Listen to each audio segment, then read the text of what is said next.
We've learned a little bit already about how a production possibilities curve can be used to illustrate the concept of economic growth. Let's review the definition of economic growth, then we're going to go into some more depth about the trade-offs that society faces today between the production of different types of goods and how that can affect the level of economic growth in the future. You'll recall that economic growth is defined as an increase in the ability of a nation to produce goods and services over time.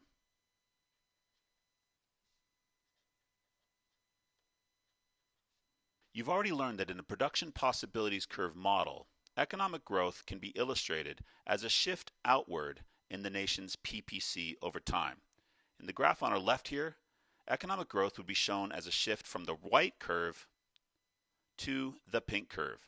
This represents an increase in the ability of a nation to produce both the goods shown on its PPC over time.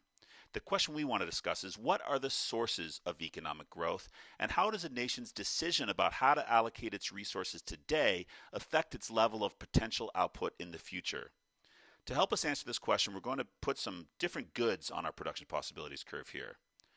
And for today's lesson, we'll be looking at two types of goods. The rubber ducky on the vertical axis represents what we're going to call consumer goods. We're going to define these in just a moment. Let's look down at the horizontal axis first. The tractor here, it's a tool. This is a good that is used to produce other goods. It's used to produce agricultural products, which could be used to produce all sorts of goods that society needs. A tractor and any other tools like tractors are what we call capital goods. Let's define consumer goods and capital goods before moving on with our analysis. A rubber ducky in our PPC is a consumer good. This is a good intended to be sold to households. Consumer goods are used for consumption, and ultimately consumer goods are disposed of. How does this contrast with capital goods though? Capital goods are a bit different. Capital goods are any goods sold to firms. Capital goods, unlike consumer goods, are used to produce other goods. Therefore, if society allocates more resources towards capital goods today, society is essentially choosing to produce more goods and services in the future, and the trade-off being less goods and services produced today. So let's look back at our white PPC here. Let's assume that this represents today's production possibilities for a hypothetical country. A country can choose to produce more consumer goods today. By doing so, it would be producing at a point such as point A. Notice that at point A, country is producing more rubber duckies, but the opportunity cost is the capital goods or the tools that it could be producing instead. Or society can choose to allocate its resources at a point such as point B. Allocating its resources at point B means society is choosing to produce more capital goods today, with the opportunity cost being fewer consumer goods.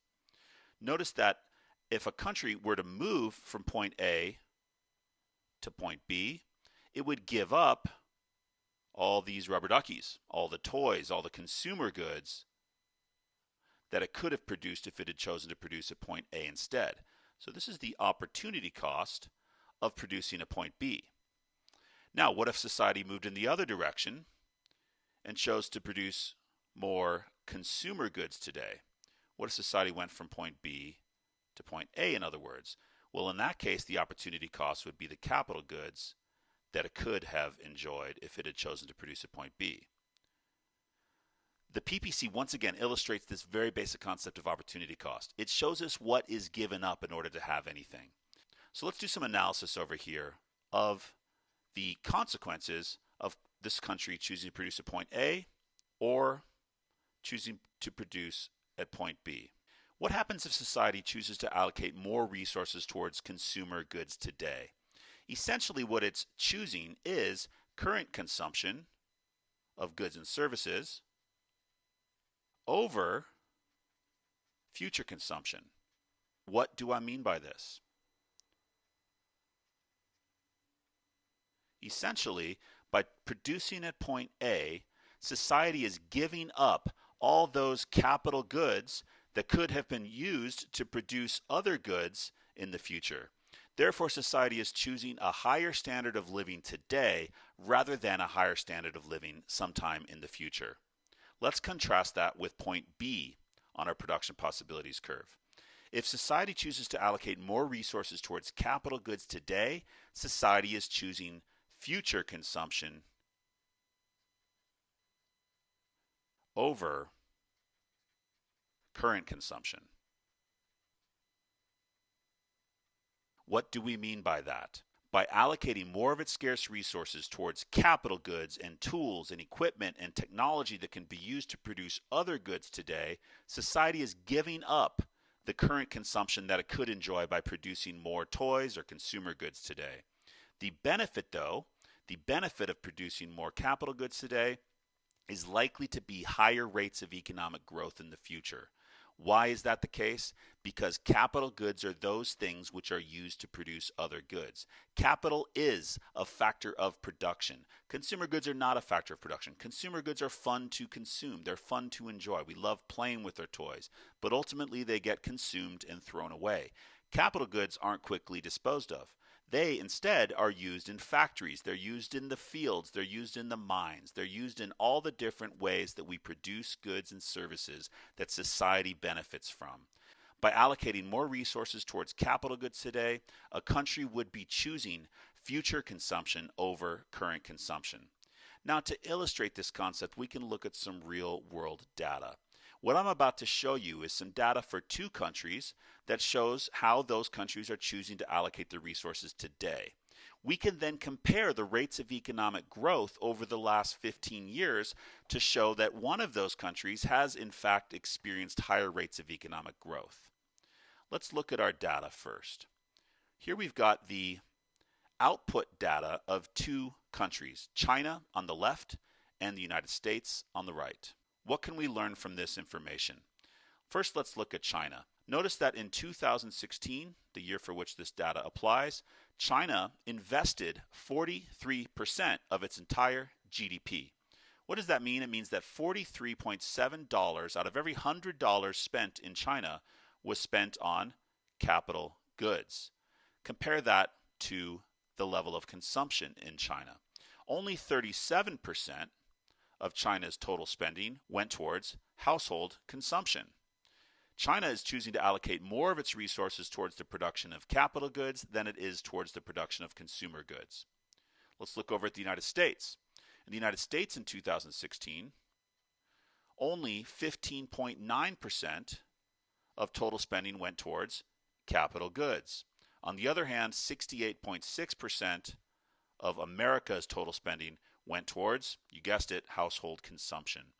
America has essentially chosen rubber duckies over tractors, or consumer goods over capital goods. So this is one data point. It's not the only thing that affects the rates of economic growth in a country. But if we look at the actual rates of economic growth since the year 2000 for China and the United States, an interesting fact emerges. China has enjoyed significantly higher rates of economic growth. The blue line here represents China's economic growth rates from 2000 to 2015. And we can see that China has average rates of economic growth of between 8% and 14% per year. That means that every year China's economy has produced approximately 10% more stuff than it did the year before. Compare that to the United States. In the United States, growth rates have averaged between -2% and 4%, significantly lower. The United States has achieved economic growth for most of the last 15 years, but the rate of economic growth was quite a bit lower than China. China has, of course, a much larger population. Also, China is at a lower level of economic development than the United States, so it has more room to grow. There are more unused resources in China. But that aside, China also chooses to allocate more of its resources towards investment in capital goods than it does production of consumer goods for households. This fact, going back to our production possibilities curve, supports the idea that by choosing to produce more capital goods today, a country is essentially choosing future consumption over current consumption. Economic growth has many causes. Economists have been discussing the source of economic growth for over 200 years now. Increases in the population, increases in the education level, the skill level, the amount of technology, and the availability of resources are significant sources of economic growth. However, a country's decision as to how it allocates its resources today also impacts its rate of economic growth.